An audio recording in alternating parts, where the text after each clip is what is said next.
महाराष्ट्र में उद्धव सरकार का बड़ा फैसला, कोविड काल में प्राइवेट स्कूलों को 15% कम करनी होगी फीस।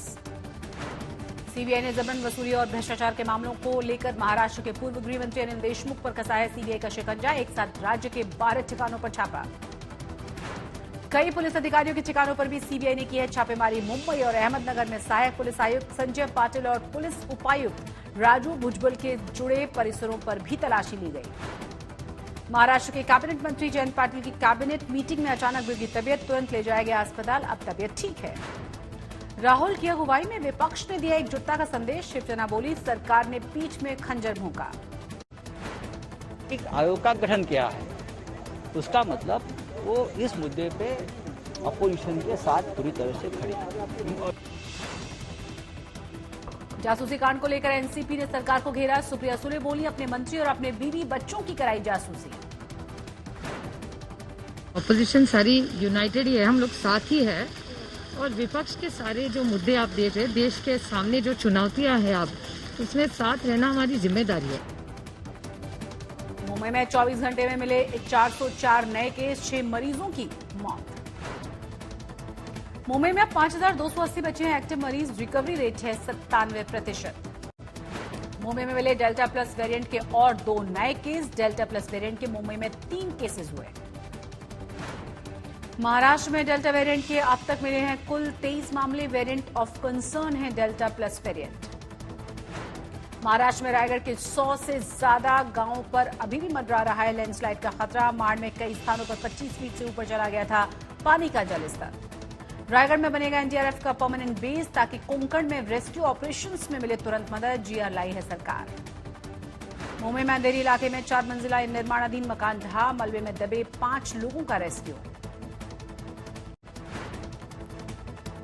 अधिकारियों के मुताबिक अवैध तरीके से किया जा रहा था निर्माण, इलाके में ऐसे कई मकान बने हैं खतरे का सबब। राज कुंद्रा की जमानत याचिका खारिज, मुंबई पुलिस ने किया विरोध, कहा अभी जारी है जांच। इनसाइडर ट्रेडिंग के लिए राज कुंद्रा, शिल्पा शेट्टी और उनकी वियान इंडस्ट्री पर सेबी ने लगाया है 3 लाख रुपए का जुर्माना।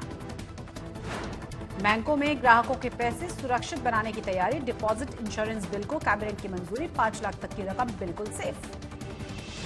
बाजार में लगातार तीसरे दिन भी गिरावट, 135 पॉइंट्स गिरकर सेंसेक्स बंद हुआ, 37 अंक लुढ़कर हुआ निफ्टी बंद।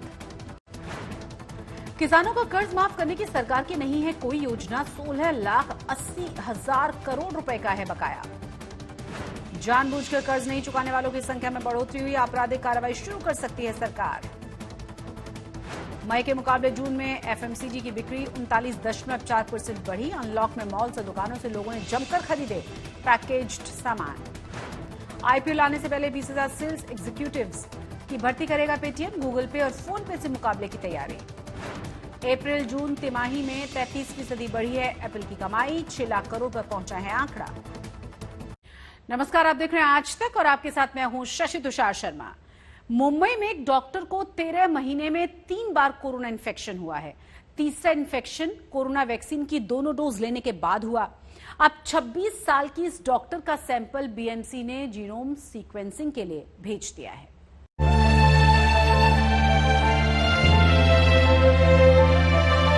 कोरोना से एक बार संक्रमित होने पर ही लोग बुरी तरह घबरा जाते हैं, लेकिन मुंबई की डॉक्टर श्रुति हलारी को 1 नहीं 2 नहीं पूरे 3 बार कोरोना हुआ है। पहली बार में तो उन्हें कोई सिम्टम नहीं था, मगर दूसरी और तीसरी बार डॉक्टर श्रुति को परेशानियां हुई। उनका परिवार भी पॉजिटिव हो गया। वो काफी बुरा वक्त था।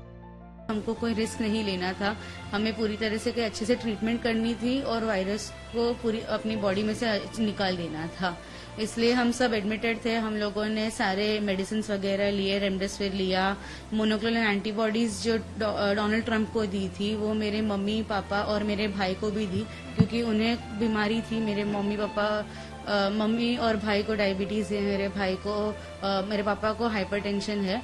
मुझे ऐसा कुछ भी नहीं था, तो इसलिए उन लोगों को ये सब मेडिसिन दी और मुझे सिर्फ रेमडेसिविर दिया। डॉक्टर श्रुति बताती हैं कि उन्होंने हमेशा पूरे प्रोटोकॉल का पालन किया, कोरोना को लेकर हमेशा सावधानी बरती, मगर फिर भी वो संक्रमण से नहीं बच पाई।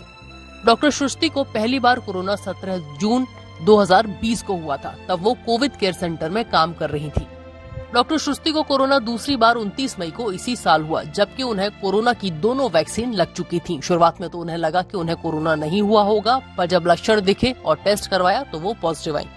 तीसरी बार उन्हें कोरोना इसी महीने 11 जुलाई को हुआ। डॉक्टर श्रुति को वैक्सीन की पहली डोज 8 मार्च को लगी थी और दूसरी डोज 29 अप्रैल को लगी थी। दोस्त और परिवार वाले श्रुति को हिम्मत बनाते हैं और कभी कभी मजाक भी कर लेते हैं। अगर चौथी बार हो जाएगा तो तुझे WHO वाले उठा के लेके चले जाएंगे। और फैमिली वगैरह भी वही बोल रहे, मैंने मेरा MBBS चीन से किया है तो बोला कि चीन से डॉक्टर बन के आई है, इसलिए चीन का वायरस भी तुझे काफी पसंद करने लग गया लगता है। तो दे आर वेरी सपोर्टिव, वो लोग हमेशा अच्छे से करते हैं, सब कुछ बात कर वगैरह करते हैं, कभी मुझे लो फील नहीं करने दिया, हमेशा साथ दिया है। कोरोना के दूसरे और तीसरे इन्फेक्शन के बाद श्रुति को सिर में दर्द होना, 10 मिनट से ज्यादा स्क्रीन नहीं देख पाना, बदन दर्द, थकान जैसी दिक्कतें हुई। हालांकि अब वो धीरे धीरे ठीक हो रही हैं। BMC ने उनके सैंपल को जांच के लिए भेजा है। एक ही इंसान में ये दोनों घटनाएं घटना कि इन्फेक्शन होना, री इन्फेक्शन होना और फिर वैक्सीन के बाद तीसरी बार इन्फेक्शन होना बहुत ही दुर्लभ घटना है और अफसोसजनक है कि ये डॉक्टर में ऐसे घटना घटी। हमको इस बात में तसल्ली लेनी चाहिए कि एक तो ये बहुत ही दुर्लभ घटना है, ये ज्यादा डिस्क्राइब रिपोर्ट नहीं किया गया है, और जिन लोगों को 2 टीके मिल चुके हैं उन लोगों को जब इन्फेक्शन होता है तो ये इन्फेक्शन यूजुअली माइल्ड प्रकार के होते हैं, जानलेवा बहुत ही कम होते हैं। दूसरे और तीसरे इन्फेक्शन के बीच में डॉक्टर अपने घर से बाहर निकली ही नहीं, तो आखिर वायरस ने उन्हें कहां जकड़ा? जीनोम सीक्वेंसिंग और एनालिसिस ही अब शायद इस गुत्थी को सुलझा सकता है। कैमरा पर्सन समीर शानबाग के साथ पंकज उपाध्याय, मुंबई, आज तक। महाराष्ट्र के कोंकण में हर साल बाढ़ आती है, पर इस बार की बाढ़ ने जो तबाही मचाई है उससे लाखों लोगों का जीवन बुरी तरह से प्रभावित हुआ है। करीब 200 लोगों की जान जा चुकी है। कुछ लोग किसी तरह से बच गए हैं, पर उन्होंने मौत को बहुत करीब से देखा है।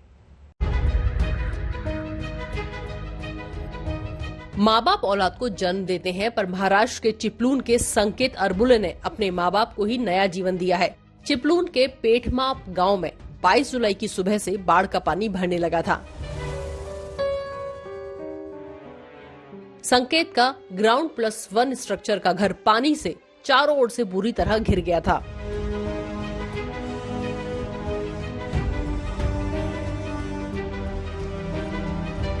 ग्राउंड फ्लोर में पानी जब कमर से ऊपर जाने लगा तो संकेत के माँ बाप पहले फ्लोर पर चले गए, पर 23 जुलाई को इलाके में पानी का स्तर 14 फीट तक हो गया। संकेत के माँ बाप अब पानी से बुरी तरह घिर चुके थे। घर के दरवाजों से उन्हें बाहर नहीं निकाला जा सकता था। पानी का स्तर बढ़ रहा था। ऐसे हालात में उन्हें 10 घंटे हो चुके थे और बाहर निकलने का कोई रास्ता नहीं दिखाई दे रहा था।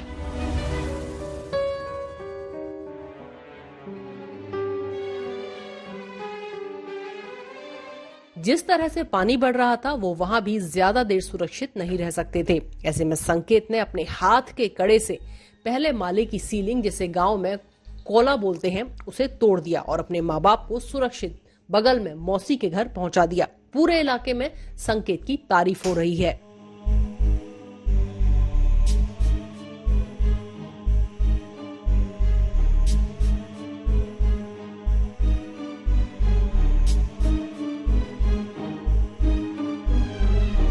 पाणी एवढं वाढलं की खाली पण उड्या मारू शकत नव्हतो आणि आमची काही यंत्रणा पण नाही आम्हाला, काय बाबा कोण दोरी टाकते कोण काय टाकते, काही आम्हाला कोणी काही केलं नाही। आम्ही अडकून बसलेलो घरात, ही 4 जण, आम्ही 2 जण। पाणी वाढत होतं, मग कौलं बिलं काढली तिथून, मग आईला नेली, नंतर बाबांना नेलं, नंतर दादाला नेली, नंतर मी लास्ट गेलो। पहिलं एक साईडला घर होतं तिथं थांबलो, जरा रिलॅक्स घेतला, तिथून रिलॅक्स घेतल्यानंतर परत मम्मीला सोडली, तिथून पप्पांना सोडली, दादाला सोडली, नंतर मग मी तिकडे क्रॉस झालो। ये तस्वीरें भी चिपलून की हैं। चिपलून के फनासवाड़ी गांव में मूसलाधार बारिश से यहां का एकमात्र संपर्क पुल ध्वस्त हो गया, जिससे 40 लोग पानी में फंस गए थे। पानी की तेज लहरें और उस पर फंसी 40 जिंदगियां।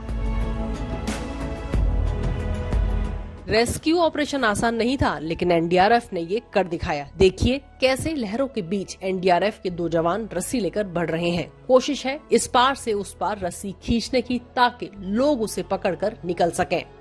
एक बार जब रस्सी बांधने का काम पूरा हो गया तब एक एक कर लोगों को निकाल लिया गया। इन लोगों के लिए ये दूसरे जन्म की तरह था। जब लोग किनारे आए तो उन्होंने एनडीआरएफ को दिल से धन्यवाद दिया। धन्यवाद। चिपलून से रोहित हरिप के साथ आज तक ब्यूरो।